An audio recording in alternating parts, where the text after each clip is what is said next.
Hello, my dear friends. How are you doing? Hope you are having an amazing day and not having to deal with drama. Ready for new stories I have for you today? Let's go to the first one. And don't forget to listen to the end of the story, guys, to hear my insights. Enjoy the stories. And don't forget to like and subscribe. And of course, don't forget to leave a comment. I'm 29 female, and I've spent most of my adult life playing backup to my younger brother's every whim. From day one, Ethan, 31 male, was our parents' golden child. Born with type 1 diabetes, he required daily insulin injections, blood sugar monitoring, and a strict diet. Rather than rally around him as a family, Mom, 60 female, and Dad, 62 male, turned his medical needs into an excuse to treat him like royalty. Blanket checked, errands run at his beck and call, zero consequences for missing deadlines at school or work. I always tried to be understanding. Diabetes is no joke. I learned to administer glucagon shots and memorize carb counts so he could go on field trips in elementary school. But somewhere along the way, the empathy turned into entitlement. Ethan's rooms never had chores assigned, yet my room ended up on a strict cleaning rotation. His reports of dizzy spells meant instant cancellation of chores, whereas my migraines meant I needed to toughen up. Our childhood home was a modest two-story in the suburbs. Dad worked in IT. Mom ran a small home-based bookkeeping business. When I grew old enough to babysit, I earned $5 an hour and banked every cent toward college. Ethan, meanwhile, got weekly allowances of $20. Nothing I grumbled about until I realized that money paid for his snack stash of energy bars, specialty juices, and novelty sodas that Mom insisted on buying, in case he needs a quick sugar boost. By high school, I should have known what was coming. When Ethan's grades slipped, Mom tutored him twice a week at home. When my grades dipped, I got a stern lecture about priorities. When Ethan expressed interest in band, he got a new clarinet and private lessons. When I asked for dance, I was told it's a waste of time. The tipping point came when I started college. I earned a partial scholarship and got a campus job to cover books. Ethan was a freshman eager to explore, but he claimed he couldn't manage lab shifts because the schedule might mess with my insulin routine. Mom and Dad set him up in our basement bedroom, complete with mini fridge, ergonomic chair, and side table stocked with gluten-free granola bars, while I paid $700 in rent for a cramped on-campus dorm room. After graduation, I moved back in to save money on student loans. I found a junior graphic design job paying $35K a year. Mom and Dad asked for $500 a month rent to cover utilities, groceries, and a share of the mortgage. I agreed without hesitation. It was far less than the $1,200 I'd have paid for a studio in the city. I juggled my 9-to-5 with evening freelance jobs to cover car payments, insurance, and the modest rent. I cooked dinners 4 nights a week, did yard work on weekends, and took household chores seriously. Meanwhile, Ethan drifted through part-time gigs. He worked as a retail cashier for 3 months before claiming the fluorescent lights triggered his migraines. He tried a delivery driver position, then quit after complaining, "My back hurts when I lift those coffee urns." His longest stint was 6 weeks at a warehouse scanner job, until his manager told him to keep pace with coworkers scanning 100 boxes an hour, and he claimed the scanner gun felt too heavy on his wrist. Each time he lost a job, Mom and Dad devoted themselves to helping him recover by bailing him out financially, calling his bosses to demand more accommodations, or hiring him for light home projects, none of which he actually completed. 6 months ago, Sophie, 30 female, came into the picture. Ethan's girlfriend turned wife. A trained hairdresser, she managed to schedule herself for 1 client a week because her feet just can't handle more. When business lagged, she leaned on Mom for free meals and chauffeured trips to client consultations. Sophie's hard day translation: a $400 monthly paycheck, a fresh manicure each week, and a phone camera full of Pilates in the park selfies. They moved into the upstairs guest suite rent-free. Mom dubbed it their honeymoon phase gift. I caught Dad scrubbing the carpets in their room and Mom restocking their favorite artisanal granola, hand-delivered every Sunday. Meanwhile, I was on rotation with chores and paid my $500 like clockwork, including my share of the groceries that Mom had them buy only the fine, low-glycemic stuff, so they wouldn't rock Ethan's blood sugar. 2 months ago, Ethan lost his warehouse gig again. His justification was, my blood sugar was too unpredictable around their shifts, even though he never showed them his monitor data. Mom and Dad were suddenly short on cash for both insulin refills and essential groceries, the expensive, specialized kind. They asked me to cover the gap. We'll still cover Ethan's medical supplies, Mom said quietly, but until he's back on his feet, can you help with rent? Dad chimed in. We've always split the bills 3 ways. Starting next month, rent will be $1,000. Double what I'd been paying, or nearly half my monthly take-home pay. I froze. At $1,000, living on my salary and loan payments was impossible without debt. I reminded them of my financial obligations: student loans, car payment, health insurance. I offered to take over grocery shopping and cook extra meals, and to help Ethan apply for a remote work program so he could earn money while managing his diabetes. I proposed a temporary sliding scale, $600 for 3 months, then reassess. I even offered to help Sophie create an Instagram account and to show her how to advertise so she could pick up extra clients. Mom's eyes welled. Dad's jaw clenched. Sophie muttered that chasing clients around town was beneath her. Ethan looked up from his phone, eyes pleading. Sis, you gotta help, okay? That night, I couldn't sleep. I replayed every dinner I'd cooked. Every Tuesday I'd stayed late to help Mom with bookkeeping. Every time I'd taken Ethan to the ER in a hypoglycemic panic. I realized I'd subsidized my brothers and sister-in-law's comfort for years, and now they wanted more, at my direct expense. At dawn, I packed a suitcase. I found a studio apartment with a roommate for $1,200, signed the lease, and moved out that weekend. My last chore at home was folding the laundry I'd done. Ethan's t-shirts, Sophie's yoga pants, Mom's plush towels. I left my key on the kitchen counter. And as expected, all hell broke loose. Mom called me ungrateful, saying, "We raised you, and this is how you repay us." Dad accused me of playing favorites with money, even though I was the only child paying rent. Sophie posted all over Facebook, "Sacrificing for family means stepping up when they need you." Tagged family first. Ethan sent me a text. "I can't believe you'd do this. I thought you loved me." It broke my heart. I answered honestly, "I love you, but I can't bankrupt myself on your behalf. I've given more than anyone, and you haven't lifted a finger to help." He went silent. I still feel pangs of guilt. Diabetes is serious. He does need financial and emotional support in emergencies. But no one else in the family has backing to my degree. My student loans were my own responsibility, yet I paid rent for years. Mom and Dad never once asked Ethan to cover his share of groceries or offers to mow the lawn. This has made me reevaluate what family means. Blood ties don't guarantee fairness, and unconditional love shouldn't require financial self-destruction. I've chosen a life where I'm treated as an equal contributor, not as a standing ATM for my brother's chronic unemployment.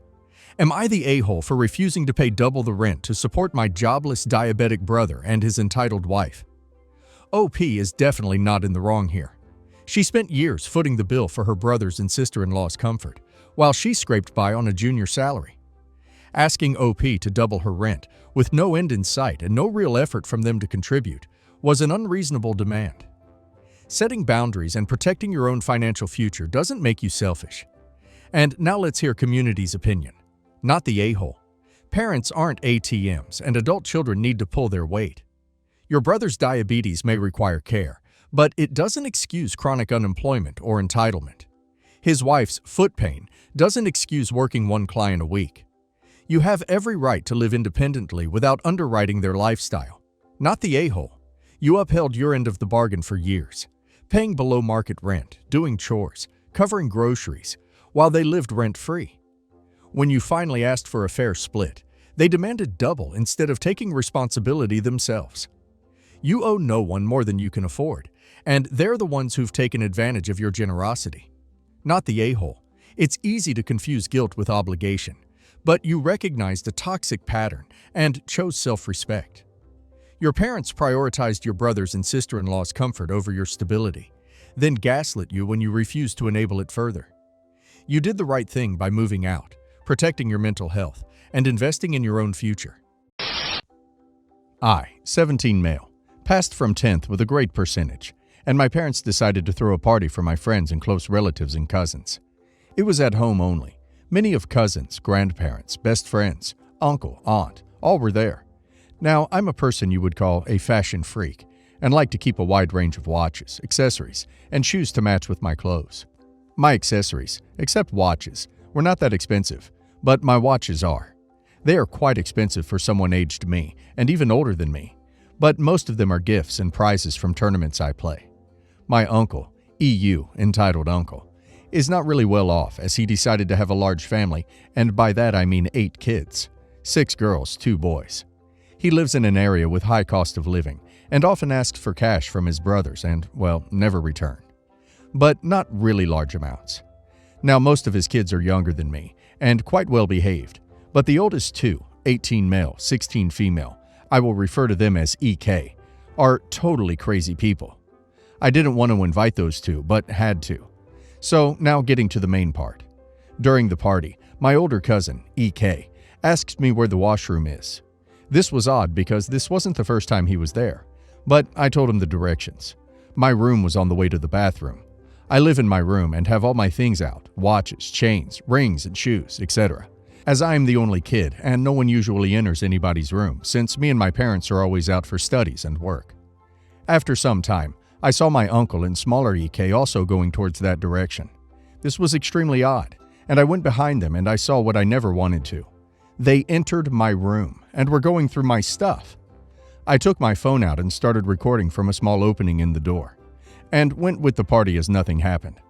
After a few hours, when it was only immediate family, all my friends had left, I noticed those 3 getting really uncomfortable and quiet, and seemed like they wanted to leave early for obvious reasons. And they started to gather their things when I stopped them and asked them to return my things or I will manage a search. They, like any foolish person, started to act like they knew nothing and accused me of lying. I showed them the recording and said that I had already sent it to everyone there and just need to switch on Wi-Fi for it to get uploaded. And still they lied, so I did what a bad person would do. I sent everyone the video, and after a few minutes, there was crying, shouting, cursing, and whatnot. They still refused to give them back, saying they need them and we could just throw a few bundles of notes and get them back.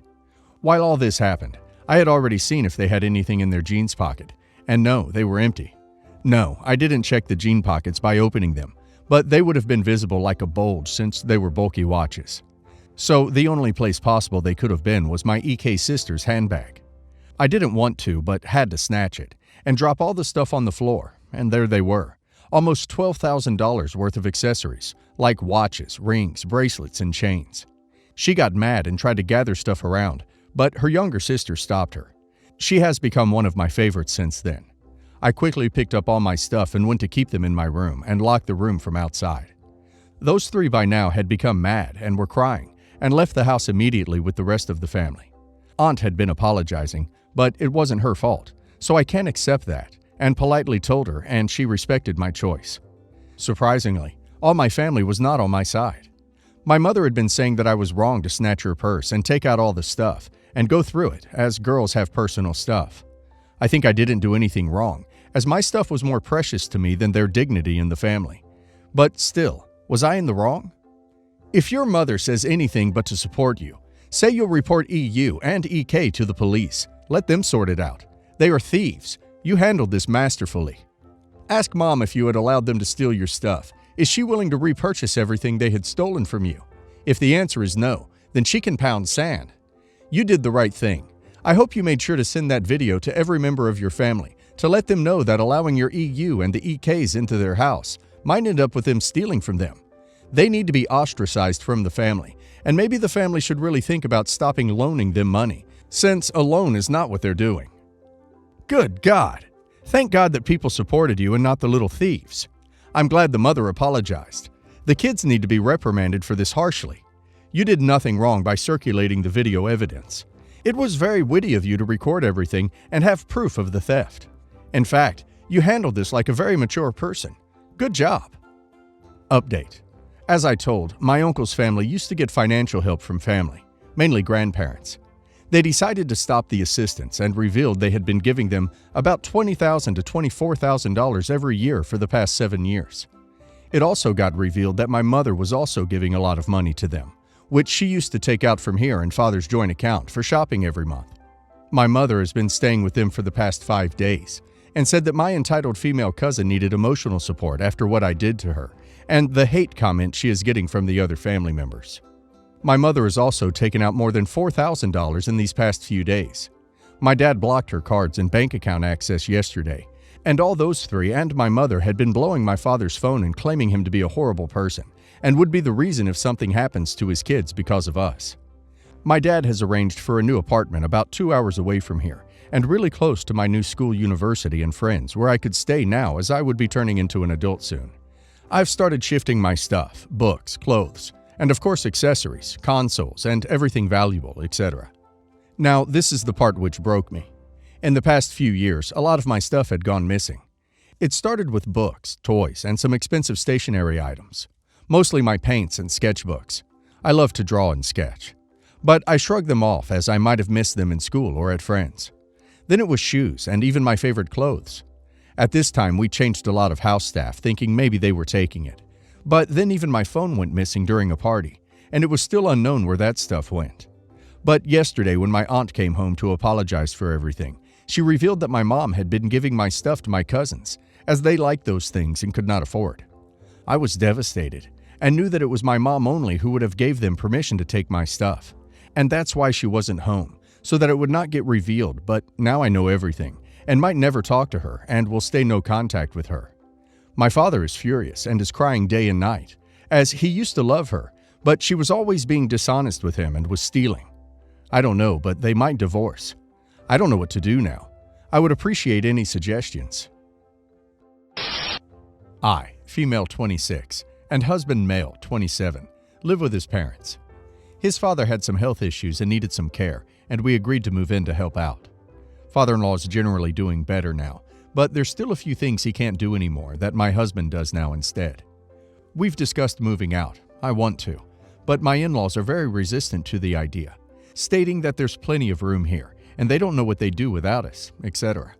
While we don't pay his parents to live here, their decision, we pay for groceries for everyone and several household bills, electricity, internet, TV packages, etc.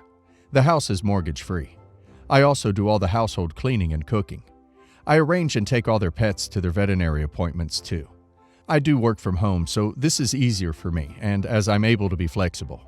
We also pay for half of any household modifications, upgrades, as it'll be your house one day. Recently, I've begun to feel resentful of the fact that once they are all done with work, they can come home and relax, whereas I finish work and have to cook and clean and have no help. On the weekends, I spend half of the day cleaning the house, while they do what they want. This all came to a head last week. I was really unwell. I felt the worst I've ever felt, and wanted nothing more than to sleep. However, once it got around to dinner time, I was woken by my mother-in-law to ask when I was getting up to make dinner. I didn't want to cause an argument, so I just got up and made dinner for them. But as I was in the kitchen, struggling not to pass out, the three of them sat watching a movie, waiting for me to bring in their food. I didn't say anything at first. I waited until my husband and I were alone to bring up my concerns with the lack of help. My husband apologized and offered to help more, which I accepted. But the next day was an exact repeat. I had to drag myself out of bed to cook, and once I'd brung in their food, my mother-in-law says, "Oh, you look truly awful. Poor you. Oh, by the way, later would you mind giving everything an extra clean? I don't want to get whatever you have." At which point I accused them of treating me like a live-in maid and not caring about me outside of the services I provide for them. I pointed out that I wouldn't be in the communal areas if I hadn't been dragged out to cook, and that they could have handled one meal themselves. My husband sat there in silence. He thinks I should have brought it up more carefully, at a time when I wasn't so emotional. I agree that I probably should have, but I was sick and stressed. I want to move out, but husband and in-laws are still against it. Nothing has changed with what they expect from me. I got no apology, just silent treatment from mother-in-law for a couple of days. So, am I the a-hole? Not the a-hole, but take a good look at your husband. He knew you were sick. You worked too, and he just let you suffer. Even with you telling him, he thought you would just keep serving him. Even if you weren't sick, this arrangement is highly unfair to you. Your husband saves money and doesn't need to lift a finger, and your in-laws save money and don't have to lift a finger. Children living with their parents have chores. These adults are so lazy. I'm angry right now. You deserve so much better. Not the a-hole. Also, get out now, with or without your husband. Nothing will change because everyone, except you, is fine with the situation. No, your husband doesn't care, because if he did, he would have done something about it. Pack your bags and leave. So, you got married, and instead of starting a family of your own, you get to take care of your husband's parents? The exploitation here is outrageous. Sounds almost like you have been set up by all of them, because you have to seriously doubt your husband would have stepped up to do everything that's being done if you weren't a part of the equation by choice, all of which only benefits his parents. Agreeing to move in was your first mistake, but since that's already done and over with, staying in this situation will be your second mistake, and will have far broader consequences for everything pertaining to your marriage. You need to get your own family started. Staying in the situation you are in will surely end your marriage, because eventually you will be tired of being the hired help and not a wife with a home, privacy, and money saved up. Not the a-hole. I have been with my partner for 4 years. He has 2 kids with his ex-wife. I have no kids and don't plan to. Our household income is okay. He earns the majority of it. He earns 65% of the total income. The last 4 years, he has insisted that we pay 50-50 into household bills, despite the fact he earns far more than what I earn, and his kids stay with us regularly. I pay half the rent, bills, and groceries, which is expensive for someone on my salary. He wants to buy a house near his ex-wife so we can be closer to his kids. So he says it's important that I pick up 50% of the costs now, so that allows him to save more of his money for our future. The money he isn't paying into bills goes straight into his own savings account, not a joint one. He does not really acknowledge he has underpaid the bills the last 4 years. I've calculated he's underpaid between £16,000 and £19,000. When we first moved in, without his kids, I picked up all the bills. I paid out over £8,000 in rent and bills. He paid around $1,100 towards food. Not long ago, he asked if I wanted to go away for the following weekend. I said sure, and we talked about where we could go. He then went to visit his parents, and later that evening, he messaged me an Airbnb link for a lodge by the beach to visit that weekend. He asked if his family could come, and he said he'd pay more than 50% if I agreed to them coming. I don't have any family, plus his mom and dad have beat cancer recently, so I said yes to his folks and grown-up brother coming, and booked and paid for the Airbnb. A few days ago, he wanted to settle the vacation bill and has offered to pay 60% of the total. I've kicked off stating the obvious. There were 7 people in that lodge, and 6 of them were his family. My portion of that bill is 15%. Am I wrong? Not the a-hole. Why are you with this guy? It sounds like you are funding so much of his life and not getting anything out of this relationship other than being so financially weakened, it would be hard for you to leave. You realize he's not going to put your name on that house, right? If that house was really for your future, he would set up a savings account with both of your names on it. He's just using you to pay enough bills that he can save up for a house and, more than likely, dump you once he's purchased the house. Put your foot down. Tell him the money distribution is unfair, and you will pay only 35% of the bills, but offer to put that 15% you are saving toward a house in a mutual savings account, and you want your name on the deed as a 35% owner. Insist on getting a lawyer and having an agreement drafted. If he refuses, then you have your answer. He's just using you. Also, don't let him gaslight you or persuade you into seeing his side of things. Tell him this isn't anything personal, even if it is. It's just protecting yourself and your future. Again, if he declines or argues, dump him and move on. Not the a-hole, but you don't have a partner. He has an ATM. He seems to be very free with your money, but not of his own. Major red flag in my book. I, 30 female, have never been interested in perfume. In high school, I had the Christina Aguilera deodorant because every girl had it. But for 10 years, I've just been using the run-of-the-mill drugstore deodorant every day. My mother-in-law, however, is very into perfume.